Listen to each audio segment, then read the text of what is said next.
Hey, lots of us have students who are joining asynchronously this year, as well as students in the classroom. And as teachers, we're wondering, how are we going to support both kids at the same time? And how am I going to do that in a way that's not going to stress me out and the kids out at the same time? We might even have students joining us asynchronously or wanting to get content after the fact because they're in a different time zone or who knows what.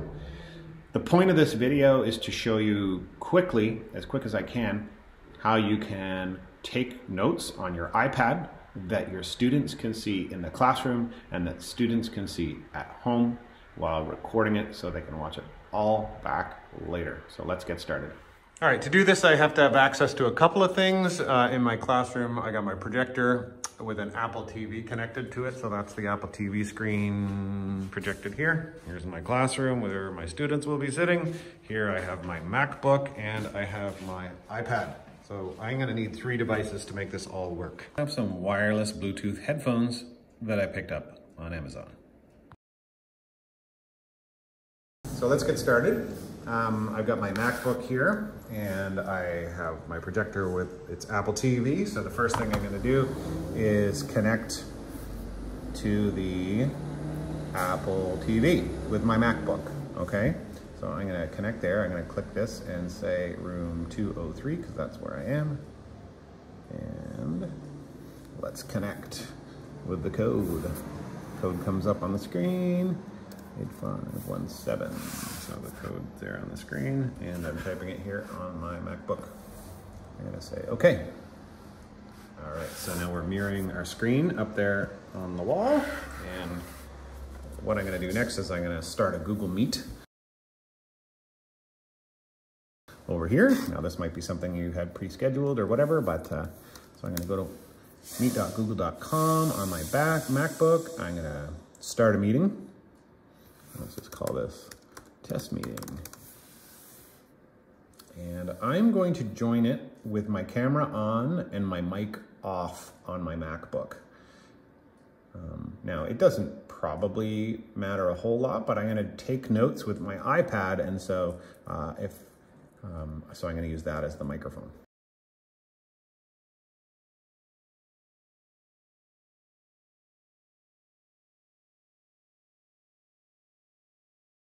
All right, so I'm gonna join my Google Meet. And that's the same Google Meet that my students who want to join synchronously will join. And my students who are going to join or watch it later, they can do that too. So I'm gonna grab my iPad here and I'll pop that open and unlock it. And we'll go to Google Meet on this as well. And let's join a meeting, and we called it a test meeting. There we go. And I'm gonna join it with my camera and my mic. Now, I'm gonna get some feedback right away through the projector potentially. And so what I'll do is I'm gonna mute my MacBook. So here I am on my MacBook. I'm gonna mute that so I don't get feedback through the projector. Okay, so I've muted my MacBook. I've got my iPad here. Now what I really wanna do is I wanna use my iPad like it's a whiteboard. I could point my camera at my actual whiteboard and write, but what we find is that if there's any sort of noise or slow internet, you get a lot of artifacts and the picture quality doesn't look good enough. And so it looks way better when you do screen sharing on your iPad. So what I'm gonna do is do screen sharing. So to do that, I'm gonna push these 3 dots here in my Google Meet and I'm gonna say share screen. This is on my iPad. And I'm gonna start a broadcast. So what that's gonna do is instead of showing my picture here in a second, it's gonna show my screen. I'm gonna get my pen, my Apple Pencil, and what I'm gonna do is I'm gonna jump into an app. Now there are lots of different apps that you can use that will do a wonderful job for note-taking. for example, you could use a Notability. And a lot of our math teachers here already use Notability in the regular classroom situation instead of a whiteboard. And so what I'll do is you can see that here it is, here's my screen, here it is on the MacBook because of screen sharing, and it's being broadcast up to the screen. So my kids in the class can see what I'm doing, and the kids at home who are on the Google Meet can see too. So I'm gonna go ahead and start a new note. I don't have beautiful handwriting or drawing or whatever, so I'm just gonna go in and write hello. And you can see as I write that here on my iPad, it's mirrored here on my MacBook, and it's mirrored here up on the wall through AirPlay, and it's also available to the kids at home. They can hear what I'm saying, and they can ask questions as well. So what we're gonna do is we're gonna record things. I'm gonna push the triple dot here and say record meeting. The nice thing about that is then all the kids who can't join synchronously can watch the lesson after the fact.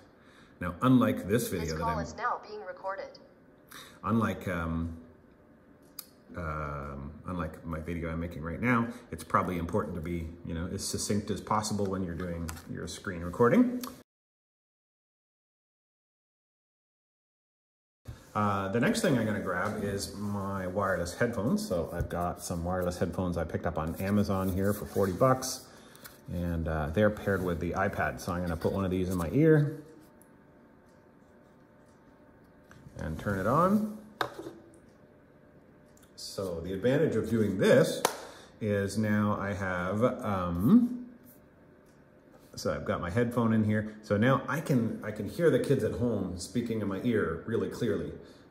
And they can hear me really clearly because the mic is close to my mouth. So if I need to move around a little bit for some reason in the class, I know that's going to be a little bit hard with COVID-19, but they'll still be able to hear me super clearly because the mic is right up at my face. All right, so now I got my iPad here. We're mirroring our screen, and then I can start writing. So today is August. Clearly I'm a technology teacher and not a junior elementary school teacher who has to write with beautiful handwriting. All right, so in another video we'll talk more about how to use Notability. Another thing we can do is if you need the kids at home to see, not just what you're writing, but what you're doing, go back to your home screen, go back to Google Meet, stop your broadcast.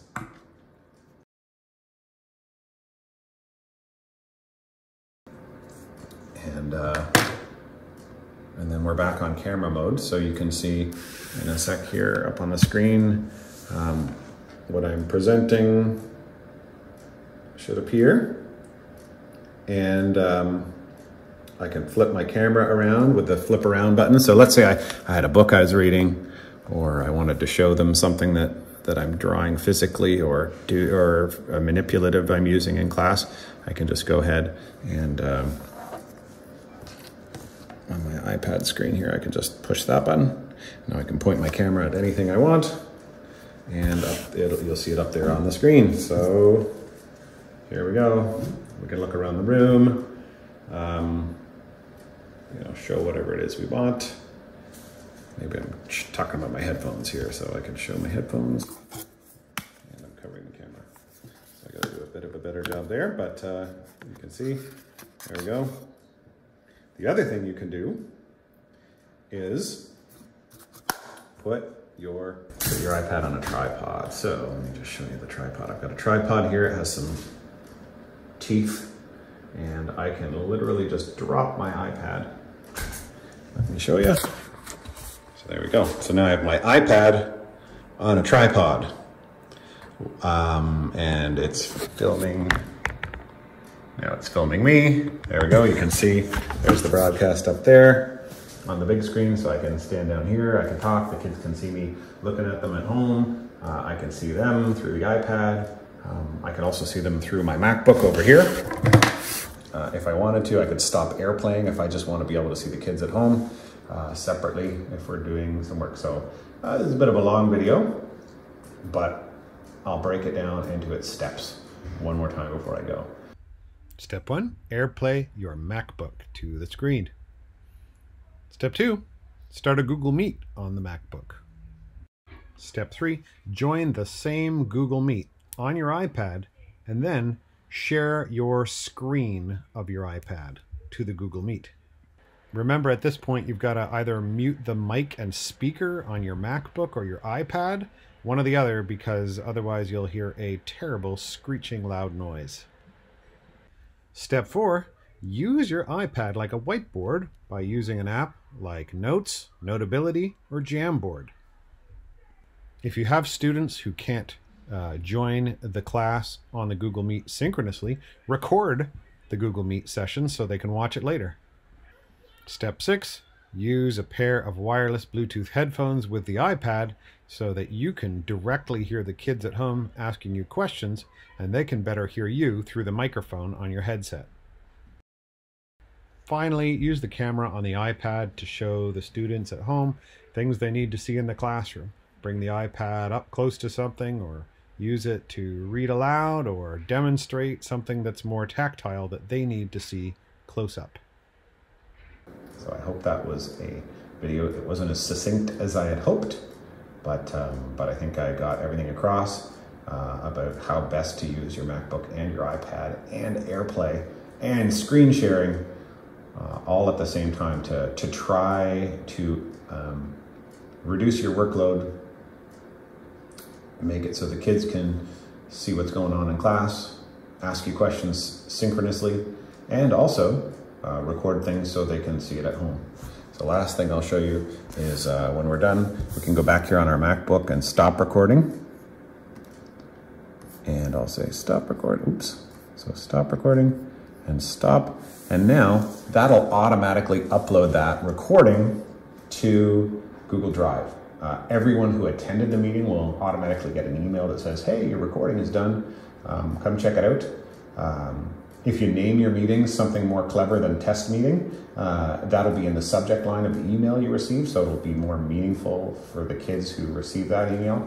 But here at Elmwood we use Schoology, and so I think what would be better is then to just hyperlink in Schoology to that lesson, and the kids can follow up. And any notes you took in Notability could be uploaded as a PDF file to Schoology as well. So lots of things there to unpack, and I'll do individual things about how to link the video and how to upload the PDF from Notability in another video. So watch for that. Okay, cool. Thanks.